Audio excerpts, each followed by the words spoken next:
నమస్కారం దూరదర్శన్ వార్తలకు స్వాగతం నేను కీర్తి ముందుగా ముఖ్యాంశాలు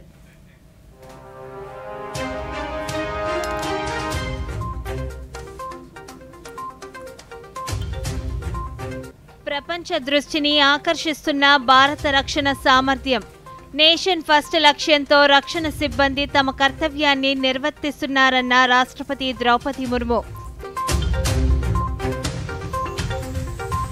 రాష్ట్ర వ్యాప్తంగా ఘనంగా విద్యావేత్త జ్యోతిరావు పూలే వర్ధంతి పూలేను స్మరించుకున్న ప్రజలు పార్లమెంట్ ఉభయ సభలు రేపటికి వాయిదా అదానీ వ్యవహారంపై చర్చకు పట్టుబట్టిన సభ్యులు కొనసాగిన వాయిదాల పర్వం వైభవంగా తిరుచానూరు పద్మావతి అమ్మవారి కార్తీక బ్రహ్మోత్సవాలు 9 రోజుల పాటు నిర్వహించనున్న ఆలయ అధికారులు నైరుతి బంగాళాఖాతంలో స్థిరంగా కొనసాగుతున్న తీవ్ర వాయుగుండం 2 రోజుల పాటు కోస్తాంధ్ర రాయలసీమలో వర్షాలు వార్తల్లోని వివరాలు చూద్దాం భారతదేశ రక్షణ సామర్థ్యాలు ప్రపంచవ్యాప్త దృష్టిని ఆకర్షించాయని రాష్ట్రపతి ద్రౌపది ముర్ము అన్నారు వెల్లింగ్టన్ ఊటీలోని డిఫెన్స్ సర్వీసెస్ స్టాఫ్ ట్రైనింగ్ కళాశాలలో ఆమె కీలక ఉపన్యాసం చేస్తూ భారత రక్షణ దళాలు అన్ని రంగాల్లో బలమైన మహిళా దళాన్ని కలిగి ఉండడం గర్వకారణమన్నారు ప్రపంచంలోనే అత్యంత ఎత్తైన యుద్ధభూమి అయిన సియాచిన్ను తాను ఇటీవల సందర్శించిన విషయాన్ని గుర్తు చేసుకున్నారు నడకకు భయపడే క్లిష్ట ప్రదేశాల్లో కూడా మహిళా సైనికులు సేవలో ఉంటారని అన్నారు జాతీయ ప్రయోజనాలను నిరంతరం పరీక్షిస్తున్నందున మన రక్షణ దళాలను చూసి దేశం గర్విస్తుందన్నారు నేషన్ ఫస్ట్ అనే ఏకైక లక్ష్యంతో రక్షణ సిబ్బంది ప్రతిష్టాత్మకమైన కర్తవ్యాన్ని నిర్వహిస్తున్నారని చెప్పారు దేశాన్ని రక్షించడానికి తమ ప్రియమైన వారిని పంపడంలో వారి కుటుంబ సభ్యులు అంకిత భావాన్ని కొనియాడారు భారతదేశం అంతర్జాతీయ శాంతి కోసం నిలుస్తుందని ఆత్మనిర్భర్ లక్ష్యంతో పనిచేస్తుందని పేర్కొన్నారు Listening to the experiences shared by the young student officers, their determination and zeal to serve the country are commendable. I am also delighted to know that there are some women officers among you attending this course. I hope that the number of women officers in this course will rise in the near future. Women are already making their mark in every field, including our armed forces. I was glad to meet the women officers deployed in Siachen, the world's highest battlefield. Women officers are now commanding various units in all the 3 services. I am glad to know that in Indian Navy, a lady officer has been posted as commanding officer of the frontline warship for the very first time. Earlier this month, on board INS Vikrant, during my day at sea in Goa, I met the young and energetic women Agniveers and women sailors. ప్రముఖ సంఘ సంస్కర్త విద్యావేత్త జ్యోతిబా పూలే వర్ధంతిని పురస్కరించుకుని రాష్ట్ర governor yes Abdul Nazir నివాళులర్పించారు జ్యోతిబా పూలే సంఘ సంస్కర్త అని దూరదృష్టి గల దర్శనికులని ప్రముఖ రచయిత అని పేర్కొన్నారు మహిళా హక్కులు సంఘ సంస్కరణ సమానత్వం అందరికీ విద్య వంటి అనేక అంశాలపై ఆయన నిరంతరం పోరాటం చేశారని తెలిపారు జ్యోతిబా పూలే స్ఫూర్తి నేటి యువతకు ఆదర్శమని పేర్కొన్నారు ఈ మేరకు సామాజిక మాధ్యమం ఎక్స్ వేదికగా గవర్నర్ పోస్ట్ చేశారు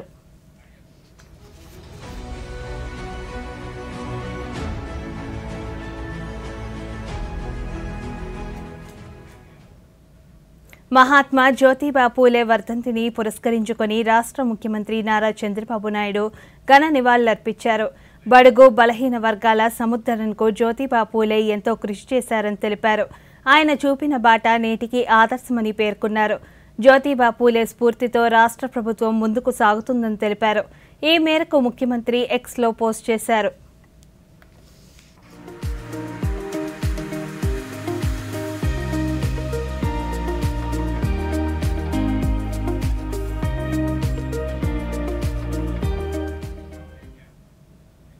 అనంతపురం జిల్లా ప్రజా పరిషత్ కార్యాలయంలో ఈరోజు మహాత్మా జ్యోతిరావు పూలే 134వ వర్ధంతి జరిగింది.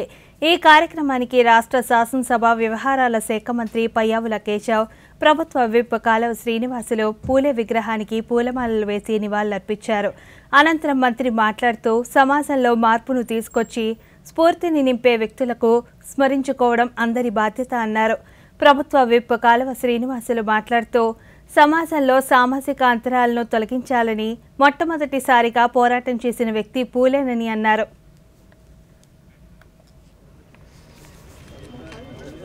సమాజంలో మార్పు తెచ్చినటువంటి వ్యక్తులను, సమాజానికి స్ఫూర్తిగా నిలిచినటువంటి వ్యక్తులను స్మరించుకోవడం అనేటువంటిది మన బాధ్యత. అణగారిన వర్గాలను సమాజంలో వేరు చూస్తున్నటువంటి రోజుల్లోనే మహాత్మా పూలే గారు సమాజంలోని మార్పులను తీసుకురావాలి అని తన భార్యతో మాత్రమే తన మొట్టమొదటి ప్రయాణాన్ని ప్రారంభించాడు. ఆ రోజున ఎవరైతే భర్తను పోగొట్టుకున్నారో, విడోస్గా మిగిలారో వాళ్లతో తన సంస్కరణలు మొదలుపెట్టి చివరకు ఒక సమాజంలో వేర్పాటుగా చూస్తున్నటువంటి దాన్ని తొలగించే మార్పుకు శ్రీకారం చుట్టినటువంటి మహనీయుడు మహాత్మా. మరి అటువంటి మహానుభావుడిని గుర్తు తీసుకోవడం ఈరోజు మనందరి బాధ్యత. ఒక వర్ధంతి రోజే కాదు, జయంతి రోజే కాదు, ప్రతిరోజు కూడా వీళ్ళని మనం స్ఫూర్తిగా తీసుకోవాలి అనేటువంటిది ఈ సందర్భంగా ప్రతి ఒక్కరికి గుర్తు చేస్తా ఉన్నా. సమాజంలో సామాజిక అంతరాలు తొలగించడానికి భారతదేశంలో మొట్టమొదటిసారిగా ప్రయత్నం చేసిన మహనీయుడు మహాత్మా జ్యోతిబా పూలే. అలాంటి మహనీయుణ్ణి స్మరించుకోవడమే కాకుండా ఆయన చూపిన మార్గం, ఆ రోజు తన సతీమణి సావిత్రిబాయి పూలేని ఈ భారతదేశంలోనే తొలి మహిళా ఉపాధ్యాయురాలిగా మార్చి మహిళల విద్యాభివృద్ధికి ఎనలేని కృషి చేసి అడుగడుగున అవరోధాలు, అవమానాలు ఎదురైనా వాటన్నిటినీ అధిగమించి తన ప్రస్థానాన్ని ముందుకు నడిపించిన ఒక మహనీయుడు మహాత్మా జ్యోతిబా పూలే. గుంటూరు జిల్లా తాడేపల్లి వైఎస్ఆర్సీపీ కేంద్ర కార్యాలయంలో ఈరోజు మహాత్మా జ్యోతిరావు పూలే 134వ వర్ధంతి జరిగింది. మాజీ మంత్రి వైఎస్ఆర్సీపీ నేత జోగి రమేష్తో పాటు ఎమ్మెల్సీ ఆర్ రమేష్ యాదవ్, ఇతర పార్టీ నాయకులు జ్యోతిరావు పూలే చిత్రపటానికి పూలమాల వేసి నివాళులర్పించారు. ఈ సందర్భంగా జోగి రమేష్ మాట్లాడుతూ పూలే మార్గదర్శకత మరువలేనిదన్నారు. విద్య, సామాజిక సమానత్వం, దళిత, పేద, మహిళల హక్కుల పరిరక్షణలో విప్లవాత్మక కృషి చేశారన్నారు. సమాజంలో సామాజిక సమానత్వం, అణగారిన వర్గాల అభివృద్ధికి ప్రతి ఒక్కరూ కృషి చేయాలన్నారు. పూలే ఆశయాలను కొనసాగించడం ప్రతి ఒక్కరి బాధ్యత అన్నారు.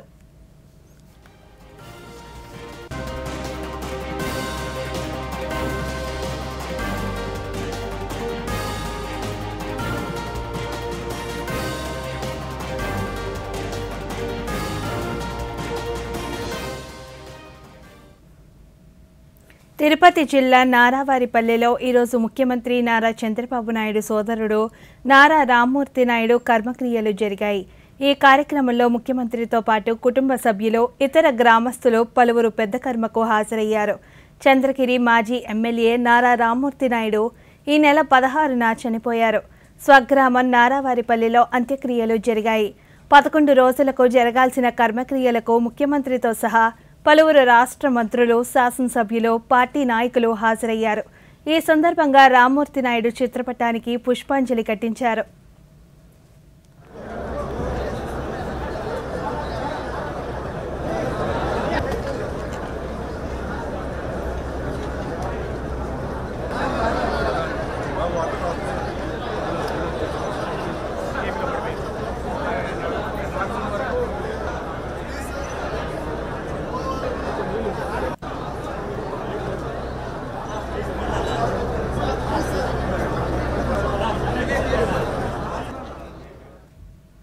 సామాన్య భక్తులకు పెద్దపీట వేయాలన్న ముఖ్యమంత్రి చంద్రబాబు నాయుడు సూచనల మేరకు తిరుమల తిరుపతి దేవస్థాన యంత్రాంగం చర్యలు తీసుకుంటుందని రాష్ట్ర దేవాదాయ శాఖ మంత్రి ఆనం రామనారాయణ రెడ్డి తెలిపారు.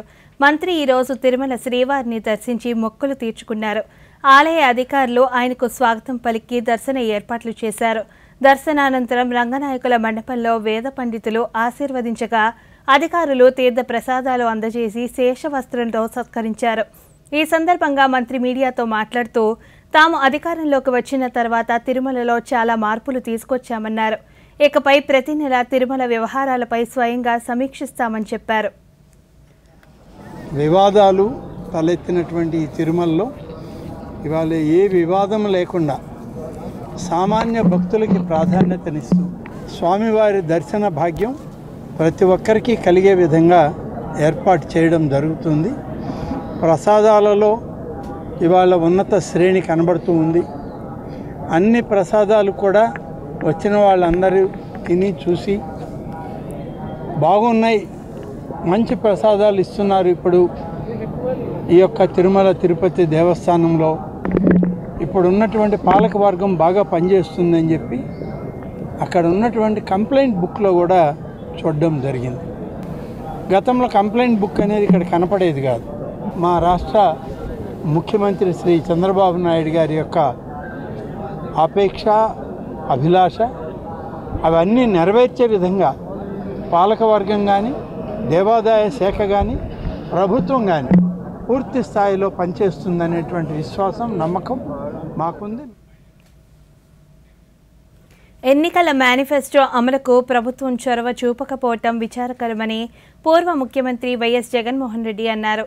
ఈ రోజు ఆయన మీడియాతో మాట్లాడుతూ మేనిఫెస్టోలో చెప్పిన విధంగా హామీలను అమలు చేయాలనే ఆరాటం ఈ ప్రభుత్వంకు లేదన్నారు. సూపర్ 6 అమలుకు బదులు రెడ్ బుక్ రాజ్యాంగం మాత్రమే రాష్ట్రంలో నడుస్తుందని తెలిపారు. ఇసుక మాఫియాతో పాటు లిక్కర్ మాఫియా, జూదం రాష్ట్రంలో రాజ్యమేలుతుందన్నారు. రాష్ట్రంలో సంస్కరణలకు చోటు లేకుండా పోతుందని జగన్ పేర్కొన్నారు. మేనిఫెస్టోలో చెప్పినటువన్నీ కూడా అమలు చేయాలి అని ఆరాటపడడం ఇవన్నీ ఎక్కడా కనిపించవు. ఇవన్నీ ఎక్కడా కూడా వెతికినా కూడా కనిపించవు. ఒకవైపున సూపర్ 6లు కనిపించవు, సూపర్ 7లు కనిపించవు. ఆయన ఎన్నికలప్పుడు చెప్పిన మాటలు ఏవి కూడా కనిపించవు. ఉన్నదల్లా ఏం కనిపిస్తుంది అని అంటే రెడ్ బుక్ పరిపాలనతో రాజ్యాంగాన్ని తూట్లు పొడచడం కనిపిస్తుంది.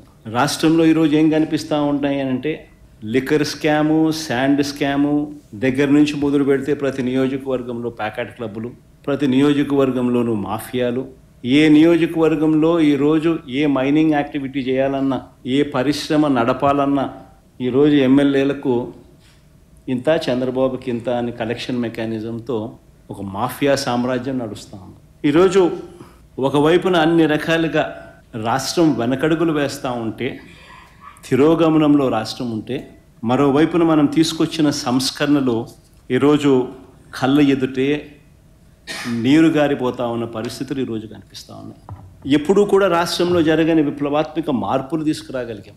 ఇంతకుముందు సాధ్యమేనా ఇలాంటి మార్పులు అని అనిపించే పరిస్థితి నుంచి ఇలాంటి గొప్ప మార్పులు సాధ్యము అని చెప్పి చేసి చూపించగలిగాం. దేశ ప్రధాని నరేంద్ర మోదీ ప్రారంభించిన ప్రకృతి పరీక్ష అభియాన్ పథకం ద్వారా ప్రజలు ఉచితంగా ఆయుర్వేద వైద్యాన్ని పొందవచ్చునని కేంద్ర ప్రభుత్వ ఆయుర్వేద వైద్యశాల డాక్టర్ హరిత తెలిపారు. ఈ సందర్భంగా ఆమె దూరదర్శన్తో మాట్లాడుతూ జిల్లా కేంద్ర ప్రభుత్వ ఆయుర్వేద వైద్యశాలలో ఈ నెల 26 నుంచి ఆయుష్మాన్ భారత్ పథకం కింద ఉచిత వైద్య సేవలు అందిస్తున్నామని అన్నారు. ఈ సేవలు డిసెంబర్ 25 వరకు అందుబాటులో ఉంటాయన్నారు. ప్రజలు తమ పేర్లు నమోదు చేసుకున్న తర్వాత ఆయుష్మాన్ యాప్ ద్వారా వైద్య పరీక్షల సమాచారంతో పాటు వారు తీసుకోవాల్సిన మందుల వివరాలు, ఆహారపు అలవాట్ల గురించి ఎప్పటికప్పుడు పర్యవేక్షించి డాక్టర్ల ద్వారా సలహాలు, సూచనలు అందజేస్తామన్నారు. ఈ అవకాశాన్ని జిల్లా ప్రజలు సద్వినియోగం చేసుకోవాలని ఆమె కోరారు. నవంబర్ 26 నుంచి డిసెంబర్ 25 వరకు నడుస్తుంది ఆయుష్మాన్ ఆరోగ్య మందిరంలో. ఈ ప్రోగ్రాం వచ్చేసి మన ఆనరబుల్ ప్రైమ్ మినిస్టర్ గారు నరేంద్ర మోడీజీ గారు అక్టోబర్ 29న స్టార్ట్ చేశారు, నేషనల్ ఆయుర్వేద డే రోజు. సో ఈ మంత్ మొత్తము ఇది నడుస్తుంది. సో ప్రతి ఒక్కరూ ఈ ప్రోగ్రామ్ని యూటిలైజ్ చేసుకోవాలని ఆశిస్తున్నాను. సో ప్లే స్టోర్ నుంచి ఒక యాప్ని ప్రతి ఒక్క పేషెంట్ మొబైల్లో ఇన్స్టాల్ చేయిస్తాము. అలాగే సేమ్ యాప్ డాక్టర్ ఫోన్లో కూడా ఇన్స్టాల్ చేసుకుంటాము. అండ్ ఒక క్వశ్చనీర్ ఇస్తారనమాట. అంటే పేషెంట్ యొక్క బీపీ ఎంత ఉంది, వాళ్ళ హైట్ ఏంటి, వాళ్ళ బాడీ మెజర్మెంట్స్ ఏంటి, అండ్ వాళ్ళ ప్రకృతిని ఎలా అసెస్ చేస్తారో దానికి సంబంధించిన క్వశ్చనీర్స్ ఒక 14 to 15 ఉంటాయన్నమాట. సో ఆ 15 క్వశ్చన్స్ మేము అసెస్ చేసిన తర్వాత మేము ఆ ఫామ్ను సబ్మిట్ చేస్తాము ఆన్లైన్లోనే. తర్వాత పేషెంట్ ఫోన్కే వాళ్ళ ప్రకృతి ఏంటి అండ్ వాళ్ళు ఏ సీజనల్ రెజిమిన్ ఫాలో అయితే వాళ్ళకి హెల్త్ బాగుంటుంది, ఈ ఆయుర్వేదిక్ బేసిక్ ప్రిన్సిపల్స్ మీద వాతమ్మా వాళ్ళ బాడీ, పిత్తమా లేకపోతే రెండు కలిపి ఉంటుందా, ఇలా వాళ్ళ మొబైల్ ఫోన్కి ఒక మెసేజ్ ద్వారా ఏం సీజనల్ రెజిమిన్ ఫాలో అవ్వాలి, వాళ్ళు ఎలాంటి ఫుడ్ ప్రాక్టీస్ చేయాలి అన్నది వాళ్ళ మొబైల్ ఫోన్కే వస్తుంది. సో ప్రతి ఒక్కరూ దీన్ని యూటిలైజ్ చేసుకోవాలని చెప్పేసి కోరుతున్నాను. ఇప్పుడు వార్తల్లో చిన్న విరామం. చెక్. వెళ్ళి తీరాలి. అరే గేమ్ వదిలేసా. నెలైంది కంప్లైంట్ చేసి, బ్యాంక్ రిఫండ్ చేయడమే లేదు. కంప్లైంట్ చేయాలి. అరే కూర్చోండి, ఇక్కడి నుంచి చేసేయండి ఆర్బీఐ ఒంబడ్స్మన్ కి. ఎలా? ఆర్బీఐ అధికృత బ్యాంకులు, ఎన్బిఎఫ్సిలు లేదా డిజిటల్ లావాదేవీల ప్లాట్ఫామ్స్ అన్నిటి గురించి మీరు ఫిర్యాదు చేయొచ్చు ఇంట్లోంచే ఆర్బీఐ సిఎంఎస్ పోర్టల్ పై. ఇదిగో చెక్ మేట్. కంప్లైంట్ చేయాలా? ఆర్బీఐ అంటుంది విషయాలు తెలుసుకోండి, జాగరూకంగా ఉండండి. వార్తలకు తిరిగి స్వాగతం. హైదరాబాద్ మెట్రో రైలు 7 ఏళ్ల సంబరాలు జరుపుకుంటుంది. 2017లో ప్రారంభమైన మెట్రో సేవలు నగర ప్రజలకు సురక్షితమైన ప్రయాణాన్ని ఖచ్చితమైన సమయంలో అందించాయని సంస్థ ఎండీ ఎన్వీఎస్ రెడ్డి చెప్పారు. హైదరాబాద్ మెట్రో రైలు 7వ వార్షికోత్సవాన్ని పురస్కరించుకొని అమీర్పేట్ స్టేషన్లో ఈరోజు ఉత్సవాలు జరిగాయి. ఈ సందర్భంగా ఎన్వీఎస్ రెడ్డి మాట్లాడుతూ దేశంలోని పలు నగరాల్లో ఉంటున్న 40% జనాభా అవసరాలకు అనుగుణంగా రవాణా వ్యవస్థ ఉందన్నారు. ప్రస్తుతం ప్రయాణికుల అవసరాల దృష్ట్యా ఎప్పటికప్పుడు మెట్రో రైలు మెరుగైన సేవలు అందిస్తుందని చెప్పారు. హైదరాబాద్లో 90 లక్షల వాహనాలు ఉన్నాయి. 90 lakh vehicles are there in Hyderabad city. If we bring out all the vehicles onto Hyderabad city roads at one point of time, the entire city gets jammed. Okay? మీకు తెలుసు ఆల్రెడీ బెంగళూరు కావచ్చు, ఢిల్లీ కావచ్చు, ఎటువంటి పొల్యూషన్ ప్రాబ్లమ్స్ ఎదుర్కొంటున్నారు. ఇప్పుడు వారు చెప్పిన స్టాటిస్టిక్స్కి this is the meaning of it we have to see in that background. ఆ పరిస్థితి కనీసం హైదరాబాద్లో రాకుండా ఉండాలంటే metro is the only solution. Rail based mass transit systems are the only solution for sheer survival of the cities. ఇప్పుడు మనం metro project second phase పట్టుకుంటున్నాం, completely elevated metro కట్టాలంటే అరౌండ్ 350 crore అవుతుంది. అండర్ గ్రౌండ్ సిస్టమ్ చేయాలంటే anywhere between 600 to 1000 crore per kilometer. 600 కోట్ల నుంచి 1000 కోట్లు ఖర్చు పెట్టాలి per kilometre. No city in the world can survive without a rail based mass transit system. Transportation ఇంజనీరింగ్లో ఒక మెట్రో లైన్, ఒక్క లైన్ ఈక్వల్ టు 7 బస్సులు కానీ, 7 బస్ లైన్లు కానీ, లేకపోతే 24 car lines. No city in the world can have 24 car lane road. Tirumala Tirupati దేవస్థానం ఆధ్వర్యంలో ఈరోజు తిరుచానూరు పద్మావతి అమ్మవారి కార్తీక బ్రహ్మోత్సవాలు వైభవపేతంగా ప్రారంభమయ్యాయి. ధ్వజారోహణంతో బ్రహ్మోత్సవాలను దేవస్థానం ప్రారంభించింది. ఉదయం ధనుర్లగ్నంలో గజపట్టాన్ని ధ్వజస్తంభంపైకి ఎగురవేసి బ్రహ్మోత్సవాలకు సర్వదేవతలను ఆహ్వానించారు. టీటీడీ వేద పండితులు వేద మంత్రోచ్చారణల మధ్య శాస్త్రోక్తంగా ధ్వజారోహణ ఘట్టం పూర్తయింది.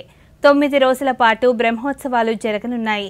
ఈ రోజు రాత్రి చిన్నశేష వాహనంపై పద్మావతి అమ్మవారు భక్తులకు దర్శనమివ్వనున్నారు.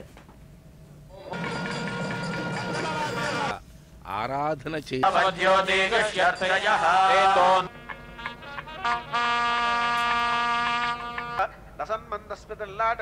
రాగోజ్వల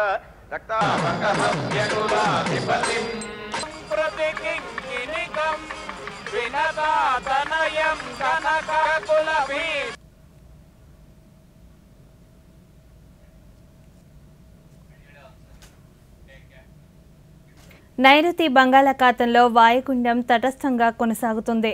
శ్రీలంక తీరం వెంబడి ప్రయాణించి ఉత్తర వాయువ్య దిశగా కదులుతూ కరైకల్ మహాబలిపురం దగ్గర తీరం దాటే అవకాశం ఉంది. అనంతరం రేపు సాయంత్రానికి తుఫానుగా మారే అవకాశం ఉన్నట్లు అమరావతి భారత వాతావరణ విభాగం శాస్త్రవేత్త డాక్టర్ సగిలి కరుణాసాగర్ తెలిపారు. ఈ సందర్భంగా ఆయన దూరదర్శన్తో మాట్లాడుతూ వాయుగుండం తీరం దాటే సమయంలో గంటకు 50 నుంచి 60 కిలోమీటర్ల వేగంతో బలమైన గాలులు వీచే అవకాశం ఉందన్నారు. దీని ప్రభావంతో రాష్ట్రంలోని నెల్లూరు, తిరుపతి, చిత్తూరు, అన్నమయ్య జిల్లాల్లో భారీ వర్షాలు కురిసే అవకాశం ఉందన్నారు. ప్రకాశం, సత్యసాయి, వైఎస్ఆర్ కడప జిల్లాలో మోస్తారు వర్షాలు కురిసే అవకాశం ఉందని తెలిపారు. ఈ హెచ్చరికలను దృష్టిలో ఉంచుకొని లోతట్టు ప్రాంత ప్రజలు తగిన జాగ్రత్తలు తీసుకోవాలన్నారు. మత్స్యకారులు రానున్న 3 రోజులు సముద్రంలో వేటకు వెళ్లవద్దని కరుణాసాగర్ సూచించారు. ఎలాంటి కదలిక లేకుండా దాదాపు తటస్థంగా అదే ప్రాంతంలో కొనసాగుతుంది. ఇక్కడ మనం చూసినట్లయితే ప్రస్తుతం తీవ్ర వాయుగుండం 9.1 అలాగే 82.1 ఉత్తర అక్షాంశ రేఖాంశాల దగ్గర ప్రస్తుతం కొనసాగుతుంది. ఇది ప్రస్తుతం చూసినట్లయితే శ్రీలంకలోని ట్రింకోమలికి తూర్పు ఈశాన్యంగా 110 కిలోమీటర్ల దూరంలోను, అలాగే నాగపట్టణానికి ఆగ్నేయంగా 310 కిలోమీటర్ల దూరంలోను, పుదుచ్చేరికి ఆగ్నేయంగా 410 కిలోమీటర్ల దూరంలో, చెన్నైకి దక్షిణ ఆగ్నేయంగా 480 కిలోమీటర్ల దూరంలో ప్రస్తుతం ఇది కేంద్రీకృతమైంది. రాబో 12 గంటల్లో చూసినట్లయితే శ్రీలంక తీర ప్రాంతం వెంబడిగా ప్రయాణిస్తూ ఇది ఉత్తర వాయువ్య దిశగా కదిలే సూచనలు మనకు కనిపిస్తున్నాయి. అలాగే ఆ తర్వాత కూడా మనకు ఉత్తర వాయువ్య దిశగా కదులుతూ ఉత్తర తమిళనాడులోని దాదాపుగా మనం చూసినట్లయితే పుదుచ్చేరి కోస్ట్ అనగా కరైకల్, మహాబలిపురం మధ్యలో మనకు ఇక్కడ తీరం దాటే అవకాశం ఉంది. ఇది తీరం దాటే సమయంలో మనకు తీవ్ర వాయుగుండంగా దాని తీవ్రతను కొనసాగించే అవకాశం ఉంది. కానీ మనం చూసినట్లయితే రేపటి రోజు ఈవినింగ్ కల్లా దాదాపుగా కొంచెం సైక్లోన్గా అంటే తుఫానుగా మారడానికి కొంచెం అవకాశం మనకు కనిపిస్తున్నాయి. అలాగే తీరం దాటే సమయంలో మనం చూసినట్లయితే గాలులు కూడా మనకు 50 నుండి 60 కిలోమీటర్లు, గరిష్టంగా 70 కిలోమీటర్ల వేగంతో వీచే అవకాశం ఉంది. వీటి ఫలితంగా మనం ఈరోజు చూసినట్లే ఈరోజు మనకు ప్రభావం అంతా కూడా తమిళనాడులో ఉన్నప్పటికీ ఆంధ్రప్రదేశ్లో మనకు దాదాపుగా ఎలాంటి తీవ్రమైనటువంటి ప్రభావం లేదు. కానీ రేపటి రోజున మనం చూసినట్లయితే నెల్లూరు, తిరుపతి ఈ జిల్లాలలో మనకు భారీ వర్షాలతో పాటుగా అత్యంత భారీ వర్షాలు 1 లేదా 2 చోట్ల మనకు కురిసే అవకాశం ఉంది. అలాగే చిత్తూరు, అన్నమయ్య జిల్లాలలో మనకు భారీ నుండి అతి భారీ వర్షాలు 1 లేదా 2 చోట్ల కురిసే అవకాశం ఉంది. పక్కనున్నటువంటి ప్రకాశం, వైఎస్ఆర్ కడప, సత్యసాయి జిల్లాలలో మనకు భారీ వర్షాలు 1 లేదా 2 చోట్ల సంభవించడానికి అవకాశం ఉంది. ఇక 30వ తారీఖున చూసినట్లయితే మనకు తిరుపతి, నెల్లూరు, ప్రకాశం ఈ జిల్లాలలో మనకు భారీ నుండి అతి భారీ వర్షాలు 1 లేదా 2 చోట్ల కురిసే అవకాశం ఉంది. అలాగే చిత్తూరు, అన్నమయ్య, కడప, సత్యసాయి జిల్లాలలో మనకు భారీ వర్షాలు 1 లేదా 2 చోట్ల కురిసే అవకాశం ఉంది. సో వీటి ఫలితంగా మనం చూసినట్లయితే ఈ హెచ్చరికలన్నింటినీ కూడా దృష్టిలో ఉంచుకుని ప్రజలు అప్రమత్తంగా ఉండాలని తెలియజేస్తున్నాం. మరి ముఖ్యంగా లోతట్టు ప్రాంత వాసులు తగిన జాగ్రత్తలు తీసుకోవాలి. అలాగే ట్రాఫిక్ అంతరాయం జరిగే ఒడిశా సముద్ర తీరంలో మొదటిసారిగా జరిగే నేవీ వేడుకలకు సిద్ధమైంది. భారత నావికాదళం, ఒడిశా ప్రభుత్వం స్థానిక అధికారులతో కలిసి ఈ కార్యక్రమాన్ని డిసెంబర్ 4న సజావుగా నిర్వహించేలా ప్రణాళికలు జరుగుతున్నాయి. 24 యుద్ధ నౌకలు, హెలికాప్టర్లు, ఫైటర్ జెట్లతో సహా 40 విమానాలను ప్రదర్శిస్తూ భారత నావికాదళం గొప్ప ప్రదర్శనను ఇవ్వనుంది.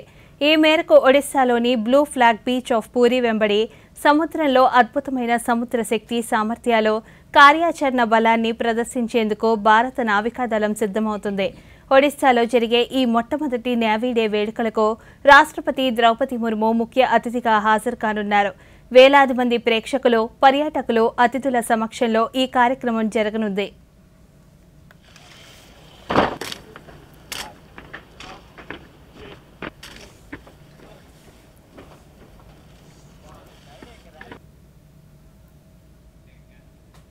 దేశంలో తయారీ రంగం సహా ఎగుమతి ఆధారిత వృద్ధి బలపడ్డాయని కేంద్ర వాణిజ్య పరిశ్రమల శాఖ మంత్రి పీయూష్ గోయల్ తెలిపారు. ఈ రోజు ఉదయం కొత్త ఢిల్లీలో ఆయన మీడియాతో మాట్లాడుతూ దేశం ఇప్పుడు నాణ్యమైన వస్తు ఉత్పత్తి, తయారీ రంగానికి కేంద్రంగా మారిందని పేర్కొన్నారు. ఆ దిశగా మరింత ఎదుగుతుందన్నారు. పలు రంగాల్లో అభివృద్ధి, ఇంటర్ కనెక్ట్ ఎకోసిస్టమ్ వంటివి దేశ తయారీ, ఎగుమతి ఆధారిత వృద్ధికి దోహదపడుతున్నాయన్నారు. అదేవిధంగా 5G నెట్వర్క్ సేవలు మరింత వేగంతో విస్తరిస్తున్నాయని వివరించారు. దీంతో ఐటీ సహా ఇతర రంగాలు కూడా వృద్ధిలో కొనసాగుతున్నాయని చెప్పారు. ఆత్మనిర్భర్ భారత్కు పెద్దపీట వేస్తున్నామని తెలిపారు. इतनी सर्दी में इतनी बड़ी संख्या में आप सब आए, आप सबका बहुत बहुत धन्यवाद। 10 वर्ष में मेक इन इंडिया प्रोग्राम ने एक पूरे देश में अलग अलग चीजों को लेकर लोगों को विश्वास दिलाया है कि भारत आत्मनिर्भर बन सकता है। यहाँ तक कि डिफेंस सेक्टर में भी कहाँ एक जमाने में अधिकांश चीजों पर हम दुनिया के ऊपर निर्भर थे, अब स्थिति पूरी उल्टी होकर अधिकांश चीजें देश में बनने लगी हैं, यहाँ तक कि यहाँ का निर्यात भी बढ़ते जा रहा है। और ये कहानी कोई పార్లమెంట్ శీతాకాల సమావేశాల్లో భాగంగా లోక్సభ ఈరోజు ఉదయం యథావిధిగా ప్రారంభమైంది. తొలుత కొత్తగా ఎన్నికైన సభ్యుల ప్రమాణ స్వీకార కార్యక్రమాన్ని నిర్వహించారు. అనంతరం సభలో ప్రశ్నోత్తరాలను చేపట్టేందుకు స్పీకర్ ఓం బిర్లా సిద్ధమయ్యారు. అయితే ప్రముఖ పారిశ్రామికవేత్త వ్యవహారంతో సహా ఉత్తరప్రదేశ్లోని సంభల్లో చోటు చేసుకున్న అల్లర్లపై చర్చకు పట్టుబడుతూ విపక్షాలు ఆందోళనకు దిగాయి.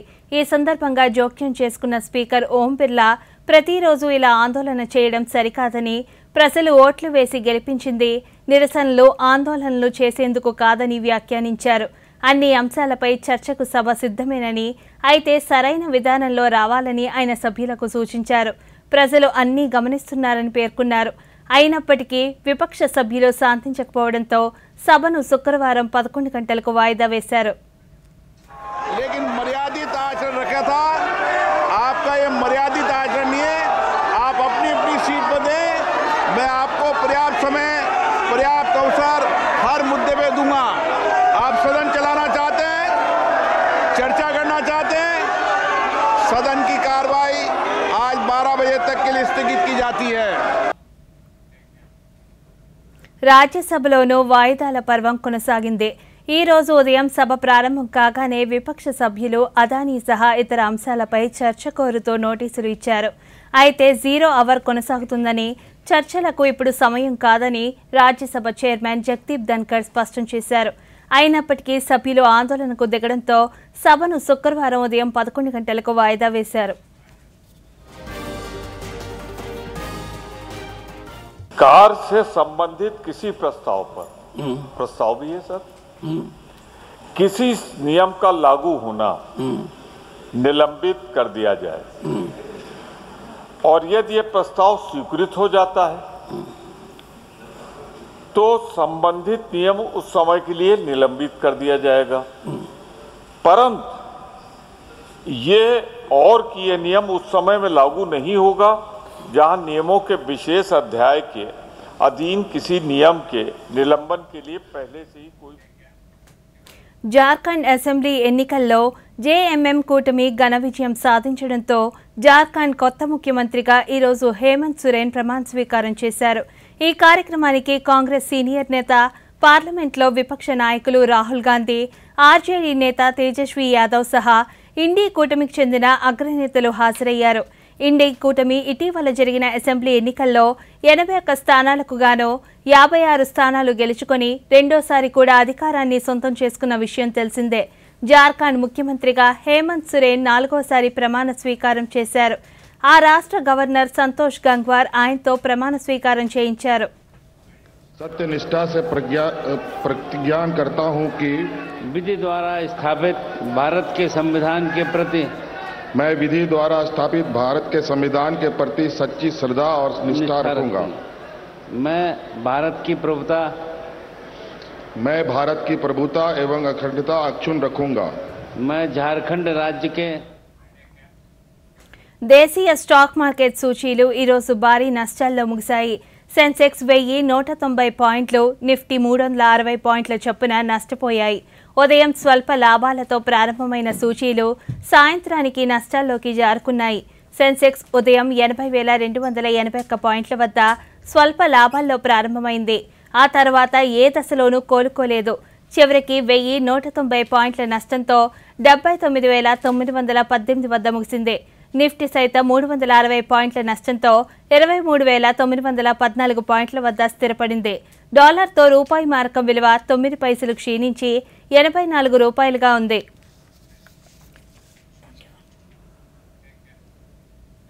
Indian public broadcaster Prasar Bharati భారత్లో తన సొంత స్ట్రీమింగ్ సర్వీస్ను ప్రారంభించింది. దూరదర్శన్, ఆకాశవాణితో సహా ప్రసార భారతి నుండి అన్ని ఆర్కైవ్లను హోస్ట్ చేస్తుంది. ప్రేక్షకులు 12 భాషలలో 65కు పైగా లైవ్ ఛానళ్లను ఈ ఓటీటీ ద్వారా వేవ్స్ యాప్ను డౌన్లోడ్ చేసుకుని వీక్షించవచ్చు. ప్రసార భారతి ఓటీటీ ద్వారా కొత్తగా వెలువరించిన వేవ్స్ యాప్ను డౌన్లోడ్ చేసుకోవడం ద్వారా దూరదర్శన్ కార్యక్రమాలను ప్రేక్షకులు వీక్షించవచ్చు. దీనిలో video on demand, radio streaming, live TV streaming, పలు లైవ్ ఛానళ్లు ఉంటాయి.